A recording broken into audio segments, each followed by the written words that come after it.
құрметті осы Мажарстанда тұрып жатқан қазақстандықтар, отандастар, құрметті мажар бауырлар, барлықтарыңыз қош келдіңіздер. Йонапов Киванок. Бүгін қазақтың ұлы ойшылы, ғұлама ойшылы, ақыны, мемлекеттік қоғамдық қайраткер, композитор, аудармашы, қазақтың асыл ұлы Хакім Абайдың туған күні. Бүгіндері Абайдың 180 жылдық мерейтойын құттықтап жатырмыз. Өздеріңіз білесіздер, бүгін Абайдың туған жері Семейде Абайға арнап үлкен той болған болады. 10 күндік арнайы іс-шаралар өтіп жатыр. Жалпы Абайдың туған күні деген бұл тек қана ұлы ойшылымызды, ақынымызды тойлайтын күн емес, сонымен қатар оның жалпы адамзатқа қалдырған оның шығармашылық еңбектеріндегі мұрасын ойланатын. Абай бұл қазақтың үлкен бренді деп есептесек болады. Әрбір халықтың өзінің ұлы ойшылдары бар. Кім екенін білмеймін, бір үндістандық бір ғұлама айтқан екен, егер бір халықтың ішінде адамзатқа арнап, адамзатқа пайдасы тиетін бір тұлғаны шығарылмаса, ол халықтың бұл әлемдік өркениетте орны бар деп есептеуге болмайды.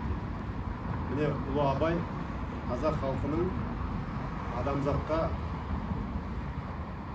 өзінің ізін қалдырған, үлесін қосқан ұлы ойшылдардың бірі. Біз сонымен ұлы Абайды мақтан тұтамыз.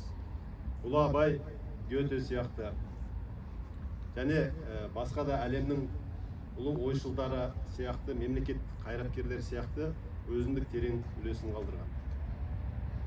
Әрине біз Абайды өзіміздің ұлттық рухани брендіміз ғана емес, оны қазақтың бір тұлғасы ретінде таныта білсек, Абайды таныса, қазақты танитын болады. Абай тек қана өзінің халқы үшін, қоғам үшін күрескен адам ғана емес, ол сонымен қатар өзі үшін күрескен адам. Абайдың екі түрлі ойын ерекше атап өтуге болады. Біреуі қоғам үшін жасаған сын пікірлері, ойлары және жеке адам үшін. Абай әрқашан үлкен прогрессивтік жаңғыруға ұмтылған ұлы тұлға. 40 жасына келгенде қолына қалам алып жаз деген өлеңмен бастаған және өзінен кейін 200-ге жуық өлең, 45 қара сөз, оларды хикмет сөздері деп айтамыз. Ондаған ән, 3 поэма және көптеген аудармалар қалдырған. Жалпы ақындық өнері бұл жаңағы сөз өнерінің патшасы.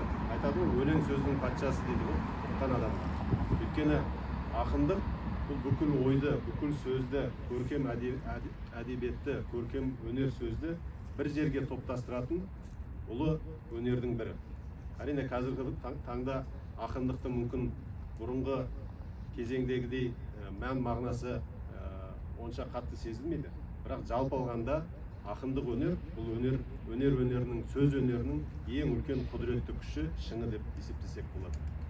Міне Абай осы ақындық өнермен бүкіл ойын, жинаған білімін, хикметтерін осы өлең сөзге жазған. Әрине қара сөзге де жазған. Сондықтан Абайды тану бұл тек қана Абайдың шығармаларын тану немесе қазақтың шығармаларын, қазақ әдебиетін тану ғана емес, бұл өзіңді тану ретінде де есептеуге болады. Өйткені Абай бізге әрдайым прогрессивті, гуманистік идеяларды үгіттейді. Абай тек қана қазақтың ақыны, ойшылы ғана емес, бұны әлемнің адамзаттың ойшылы, ғұламасы деп те есептеуге болады. Өйткені Абай айтады, Абайды біріңді қазақ, біріңді дос, көрмесең істің бәрі бос дейді. Абай тек қана қазақты мақтан тұтпаған, ол сонымен қатар мынау жан-жағындағы туысқан, бауырлас, көршілес халықтарды да үлгі еткен. Абайша сүю, Абай әлемі, Абайдай ойлану, Абайдай толғану деген сөздер осыдан қалады. Абай жалпы адамзатты, адамды қандай қасиеттерге, қандай ұлы мұраттарға шақырады. Еңбекке, ғылымға, білімге, адалдыққа, шынайылыққа, жақын достыққа,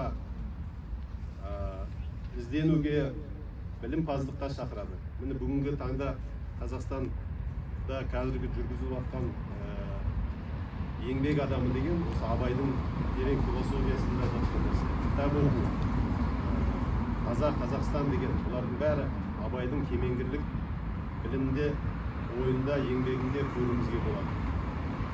Әрине Абай көп нәрседен өзінің отын адамдарды да алыстыруға шақырды. Олар еріншектік, ысырапшылдық, босқа мал шашу дейді. Жалпы айтқанда Абай өлеңмен айтады ғой, орын таппай мақтанба дейді. Ғылым таппай мақтанба, орын таппай, ғылым таппай мақтанба, орын таппай бақтанба, адам болам десеңіз дейді. Талап